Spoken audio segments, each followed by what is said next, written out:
So, hello uh, to all 12,000 of you.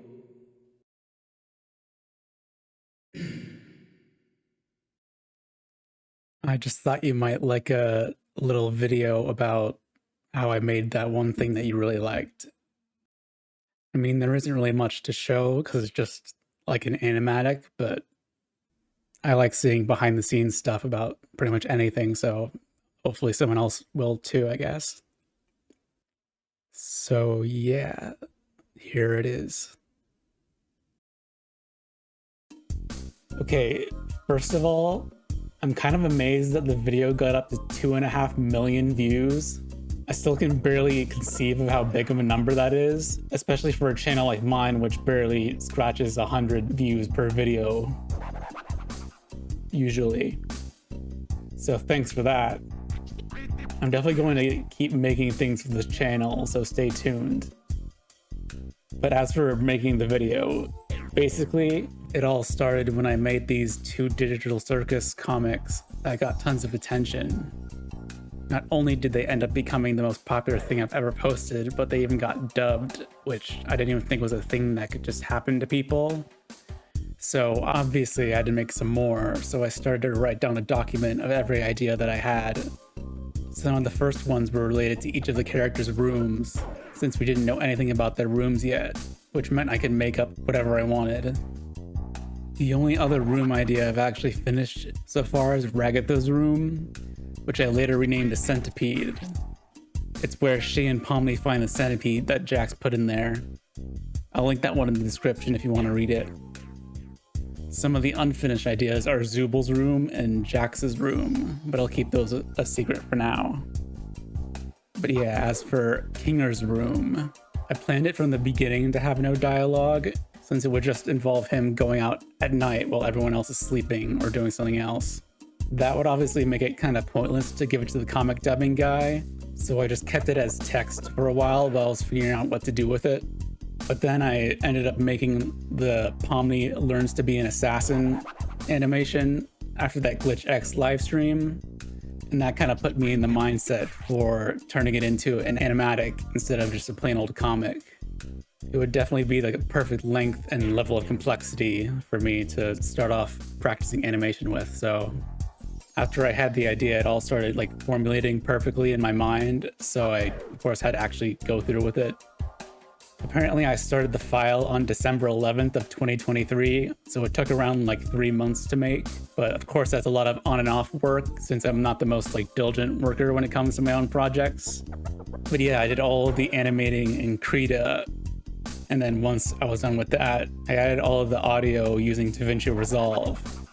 All of the exit voices at the end were just me whispering to the mic, which I later pitched up and down, which I guess is technically my first ever voice acting work. But really, that's really all the interesting parts I could talk about. So I guess if you have any specific questions about how I made any of it, I could answer in the comments. There are at least a couple little things that I'd want to point out for fun, like Kinger's keyring actually being Jax's keyring.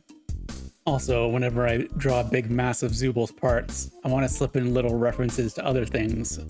Like here, she has a Tahu arm, a minifig arm, and a snake arm, which is referencing this little snake animation that I made a while ago. Later in the video, after he sees the exit scrolling, I specifically made him act super exaggerated and cartoony, like he's really trying to repress unwanted memories and feelings. And the last thing is, it's not really even a story detail, but I'm just really proud of how I animated the sponge pan and brush, both when he first drops it on the ground and when he throws it back into his room in a rush. One other thing I could mention at least is it being weirdly prophetic and not in the ways I had all expected. At first I had it take place at night just because I thought Kinger wanted to do everything in secret, even if he doesn't know or remember why he's doing what he's doing. Meanwhile, in episode 3, it's then revealed that he regains his memories and real personality when in the dark, since he was in the dark with his wife when she abstracted. Out of all the details I threw in there, I didn't expect the time of day to be so important, so that's funny. Although, of course, if that was the case, then he should lose his memories once he goes into the light of his wife's room. But also in my animation, it's pretty clear that his wife abstracted inside of his own room and then went on a rampage. While in canon, she abstracted in one of their pillow forts and seemed pretty calm at first. Personally, I've got the impression that Kinger made and slept in pillow forts specifically to avoid going into his actual room, but I guess he was always just building them. There is one question I want to ask, so I might as well ask it here. Would you want a full version of Kinger's room? I probably wouldn't do it out of nowhere, since I feel like the animatic has so much charm on its own. But if it's something that you really want to see, I could definitely at least see how it would turn out. It would be made in Blender, since I feel like I could never make it on my own if I kept it 2D. And even though it would obviously take work, it would still be a ton easier than the other thing I'm working on right now, so don't worry about that. I just want to know if you're interested. Tell me in the comments what you think, because I'm genuinely curious. But yeah, that's pretty much it. There isn't really that much, but I'm sure someone liked hearing it. I'm also using this video as an excuse to practice editing like this, because I have some big ideas for the future. But for now, you can just go and look at this teaser I made for a more full digital circus animation featuring Gangle, which will definitely get its own big behind the scenes video once that's done. I've already got a ton to say about it, even though I haven't actually started the final animation yet. Aside from that, just go to my link tree in the description to see all the random other bits of art I'm making in the meantime. And thanks for watching.